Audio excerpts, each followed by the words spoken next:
Le thème devons-nous et bâtissons. Nous sommes dans Néhémie chapitre 2, versets 18 à 19.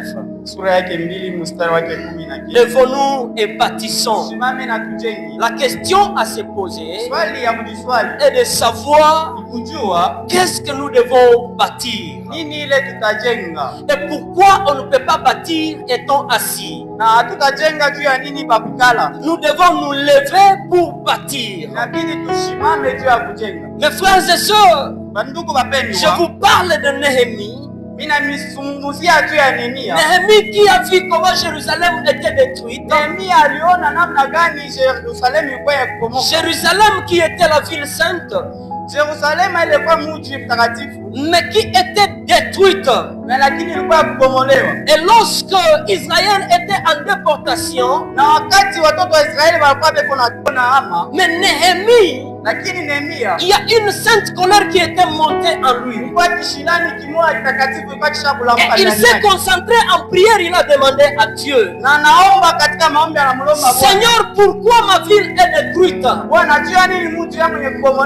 ta ville sainte est détruite?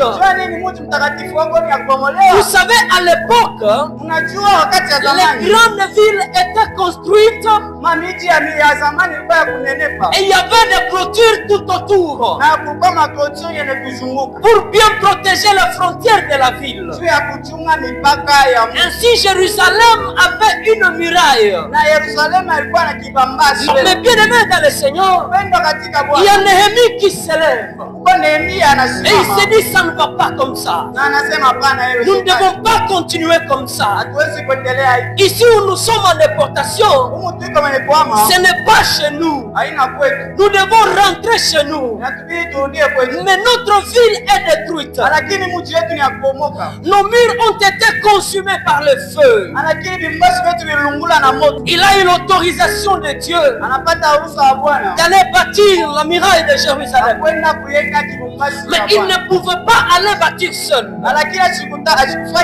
Il ne pouvait pas aller bâtir sans autorisation du roi. Et il est allé voir le roi. Le roi le regarde. Il dit, Néhémie, pourquoi tu es comme ça? C'est quoi le problème? Qu'est-ce qui ne va pas? Il dit, comment je peux être dans la joie pendant que les murs de Jérusalem ont été détruits, pendant que la ville sainte a été dévastée? Qu'il te plaise au roi de m'autoriser à aller rebâtir les murs de Jérusalem. Bien aimé dans le Seigneur, le message est plus pour Néhémie, non plus pour le roi d'Israël, non plus pour le peuple d'Israël qui vivait à Jérusalem, mais pour toi. Maintenant je leur dis, vous voyez la misère où nous sommes. Jérusalem est détruite. Ses portes sont brûlées. Alors, construisons les murs de Jérusalem. Et nous ne vivrons plus dans la honte. Et je leur raconte comment la bonté de Dieu m'a protégé. Et c'est que le roi m'a dit. Alors il dit, au travail, nous allons reconstruire la ville. Il y avait une décision qui a été prise. Lorsque 2 ou 3 personnes se réunissent et ils prennent une décision, il y a Dieu qui est là-bas au milieu qui écoute et qui leur donne la force d'accomplir ce qu'ils veulent. La Bible dit, et ils sont pleins de courage pour réaliser ces bons projets-là. Le verset 19 dit ceci. Il y a Sanballat. Il y a Tobia. Et il y a Geshem. Ils apprennent la nouvelle. Ils entendent quelque chose. Ils entendent la décision des hommes courageux. Ils entendent la décision des femmes courageuses. Écoutez ce qu'ils vont dire. Ils se moquent de nous. Et ils disent avec mépris, qu'est-ce que vous faites là? Vous vous révoltez contre le roi. Écoute-moi bien aimé. Lorsque tu prends la décision de faire de bonnes choses, lorsque tu prends la décision d'aller de l'avant, lorsque tu prends la décision de commencer des projets, il y a des Sanballat, il y a des Tobia, il y a des Geshem qui viendront là pour te décourager. Ils viendront pour te décourager. Lorsque tu es nouvelle dans la chorale, tu chantes avec courage, tu sers le Seigneur avec les ailes, tu fais l'œuvre de Dieu avec fidélité.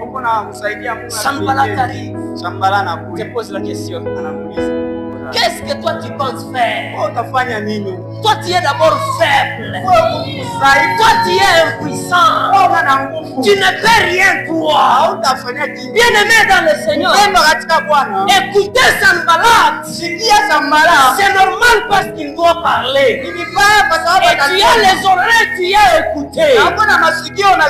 Mais il faut écouter et laisser ce découragement passer loin de toi. Lorsque nous disons lève-nous et bâtissons, qu'est-ce que ça signifie se lever? Parce que nous devons nous lever. Ici, il n'est pas question de s'asseoir. Oh, assoyons-nous, bâtissons. Non. Lèvons-nous et bâtissons. Je ne vois pas ces bons maçons-là qui veut construire un bâtiment et il s'assied. Il commence à bâtir. Ça va être une maison simplement. Se lever, c'est un verbe. Au sens de se tenir debout pour prendre une position de départ, mais aussi pour prendre une position d'attaque. C'est ça ce que signifie se lever. Et donc pour bien construire, tu dois prendre une position d'attaque. Pourquoi une position d'attaque? Parce qu'il y aura des découragements qui vont venir. Et toi, tu dois te lever pour attaquer cela.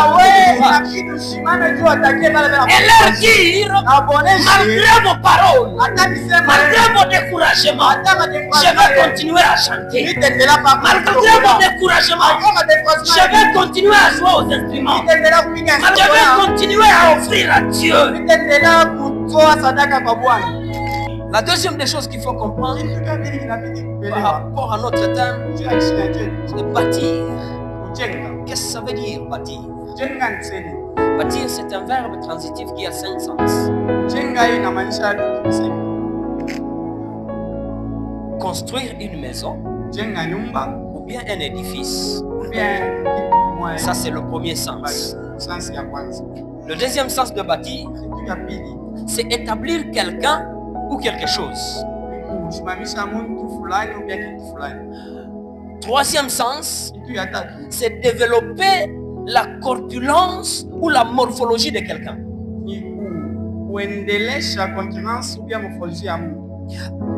Quatrième chose, sens, c'est forger le caractère de quelqu'un. Donc on peut construire quelqu'un. On peut bâtir quelqu'un pour que cette personne devienne une personne mature spirituellement. Nous allons y arriver. Le dernier sens de bâtir, c'est former. C'est former. C'est se développer soi-même. Donc tu peux bâtir ta vie toi-même. Il y a 3 motifs qui ont poussé Néhémie avec ses compagnons afin d'aller rebâtir les murs de Jérusalem. Néhémie nous présente ces 3 motifs pour s'engager à venir et à bâtir la muraille de Jérusalem. Le premier motif de Néhémie, c'est que la ruine et la misère, il y avait la ruine et la misère extrême dans lesquelles eux-mêmes et la ville se trouvaient. Et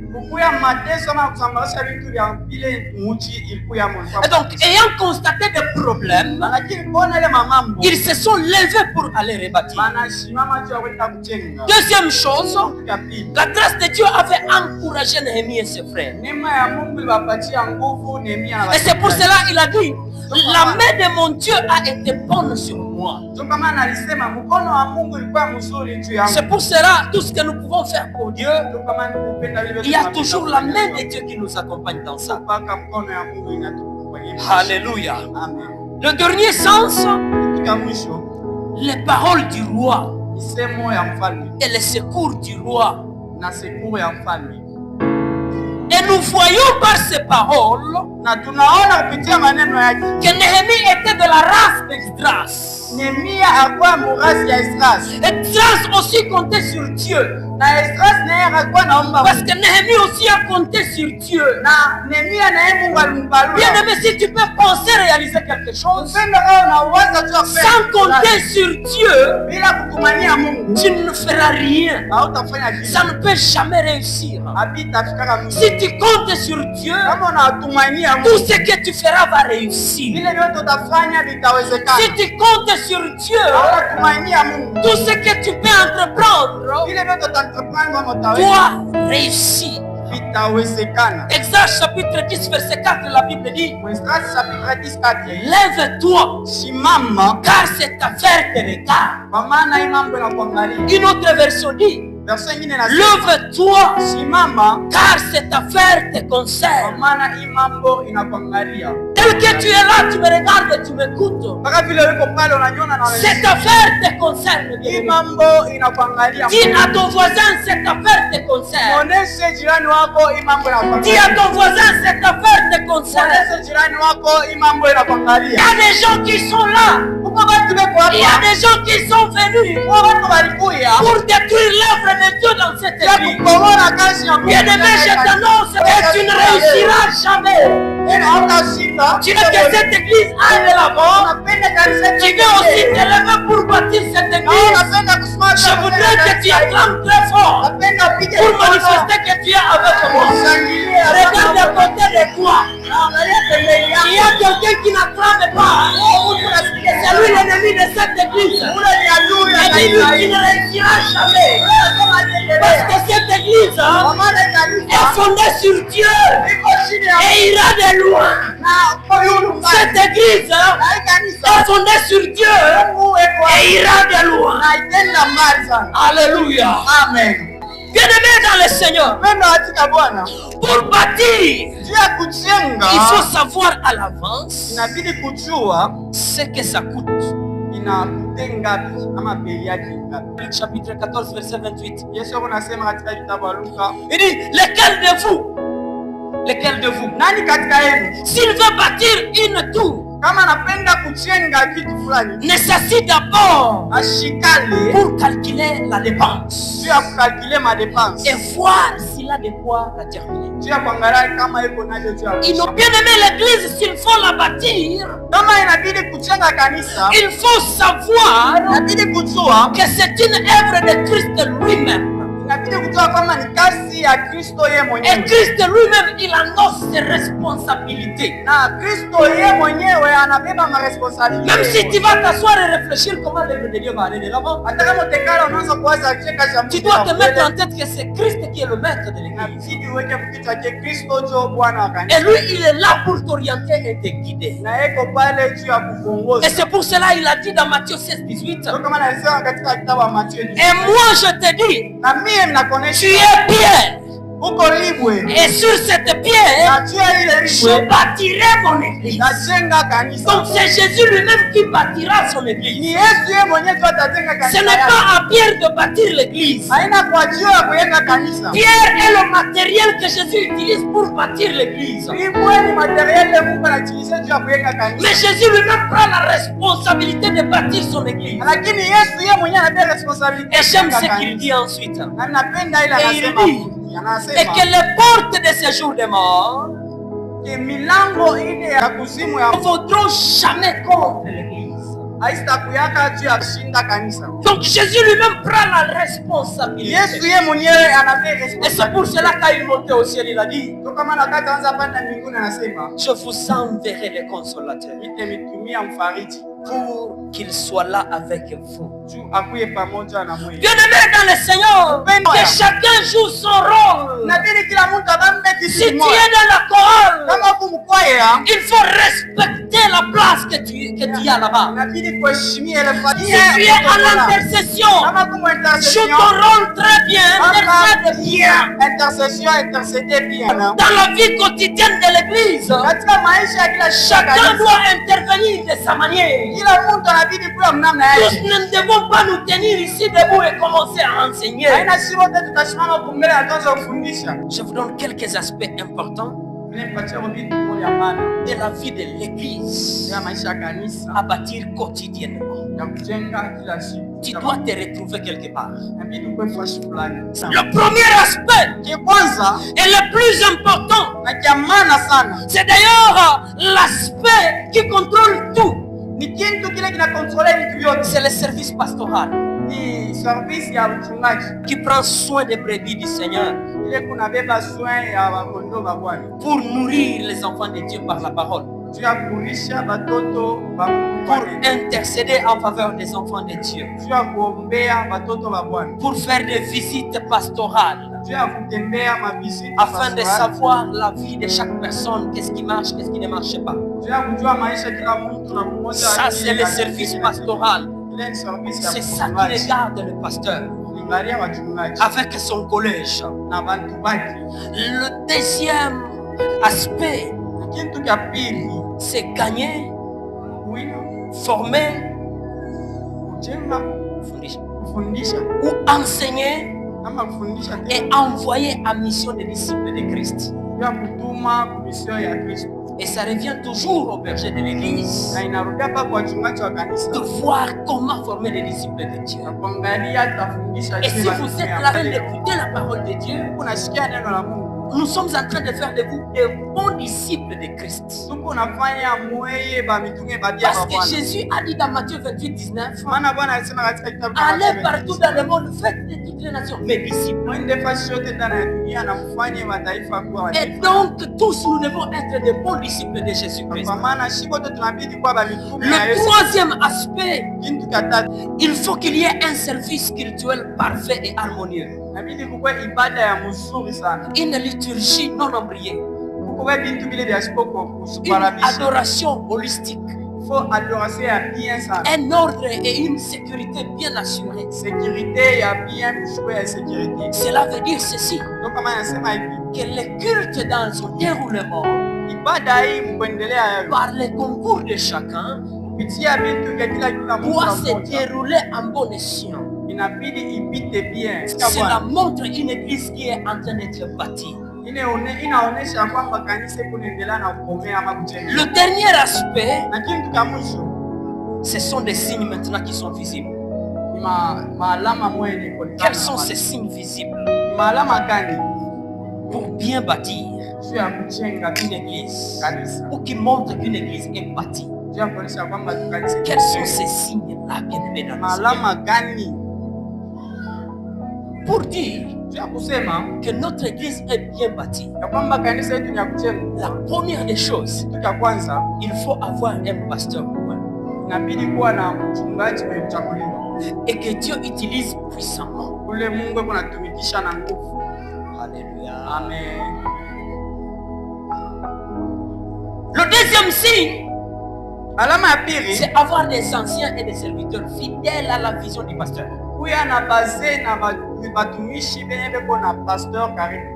C'est pas parce que tu as eu une vision dans la nuit et tu vas venir dire au pasteur, pasteur, Dieu m'a parlé la nuit. Il m'a dit, nous devons faire ça. Nous devons faire ça aussi. Ainsi dit le Seigneur. Ah bon? Tu es sûr? Alléluia. Alléluia. Il y a de ces pasteurs qui manquent de sagesse. Un serviteur comme ça, on l'excommunie directement. Mais notre pasteur te conseille, t'oriente, te dit, c'est pas comme ça qu'on dit comme ça. Alléluia. Troisième signe pour une église bien bâtie, c'est avoir une chorale forte et expérimentée. Alléluia. Quatrième signe, avoir de bons instrumentistes et professionnels. La musique attire du monde. Les instruments attirent du monde.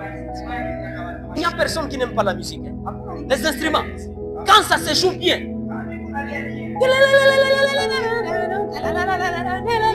nani wanapiga kale kasolo sasa wanafika pale wanakutana Rafaela shejikunja kwa gitari wanasikia bien na wanabakia mkanisa. J'ai vu une maman en train de jouer à la guitare basse. Une maman. Une maman, s'il vous plaît. J'ai une maman. Oh, ile ni kazi ya Biana, ba Pierre, ba Raphaël, ba Jacques, ndio kazi yao ile. Qui vous a dit ça? Lèvons-nous et bâtissons notre église, bien-aimés dans le Seigneur. Cette affaire nous concerne tous. Cinquième signe pour voir une église qui est en train de grandir. Les chrétiens sont très différents sur le plan des comportements. Dans l'église et en dehors de l'église. Ils ne font pas que tu sois chrétien dans l'église. Tu nous chantes bien ici. Tu jazzes bien ici. Mais après, là dehors, on te connaît autrement. C'est que nous sommes des bébés. Une église qui a grandi, les chrétiens sont modernes. Les fidèles sont vraiment fidèles en Christ. Le dernier signe pour terminer, le nombre de fidèles augmente du jour le jour. Une église qui est en train de grandir, ce n'est pas normal. Une année, 2 ans, 3 ans, les mêmes figures. Ce n'est pas normal. Ce n'est pas normal. Dans tous les cas, bien-aimés dans le Seigneur, il faut le concours de chaque membre de l'église. Nous devons tous nous unir main dans la main. Nous devons tous être unis comme un seul homme. Si seulement tu es venu dans cette église, si seulement ce matin tu m'écoutes, peu importe qui tu es, peut-être que tu es venu ce matin, mais tu es parmi ceux qui sont venus pour démolir. Et tu es venu parmi ceux-là qui sont venus distraire les prédicateurs pour qu'ils ne puissent pas savoir quoi dire. Peut-être tu es venu pour envoûter la chorale pour qu'elle ne puisse pas chanter bien. Si seulement tu écoutes ce message ce matin, l'église a aussi besoin de toi, bien-aimé, pour que tu changes. Nous tous, bien-aimés, nous devons participer à la croissance de notre église. Nous devons participer à la croissance de notre église. Mon frère, ma soeur, je voudrais clôturer mon message en invitant la personne qui se sent qu'elle est prête de servir Dieu, de commencer une nouvelle vie avec Dieu, servir Dieu avec vivacité et courage. S'il y a un travail le plus difficile au monde, c'est de servir Dieu. Parce que nous servons un chef qu'on ne voit pas.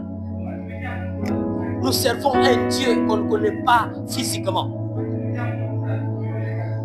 Mais nous croyons qu'il existe et nous le servons. Alors, bien-aimé, si tu as besoin de la prière des serviteurs de Dieu, peut-être que tu as toujours voulu servir Dieu. Mais à chaque fois quand tu prends la décision de servir Dieu, il y a les Sanballat qui arrivent. Il y a les Tobia qui arrivent. Quand Sanballat arrive, il te décourage. Et tu te dis,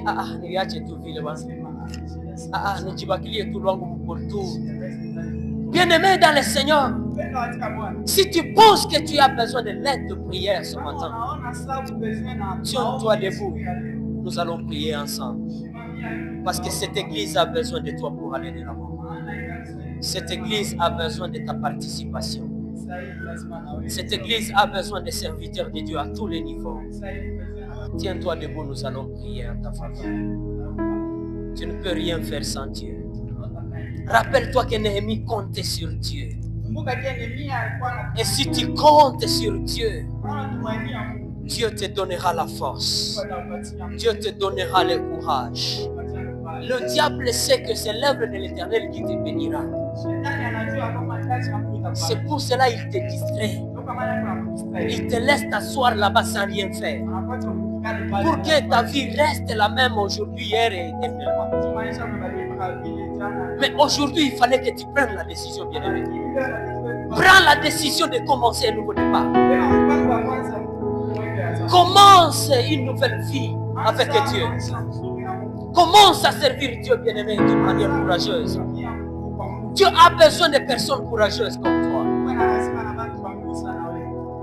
Lève-toi, nous allons prier. Ne dis pas, il a été pressé.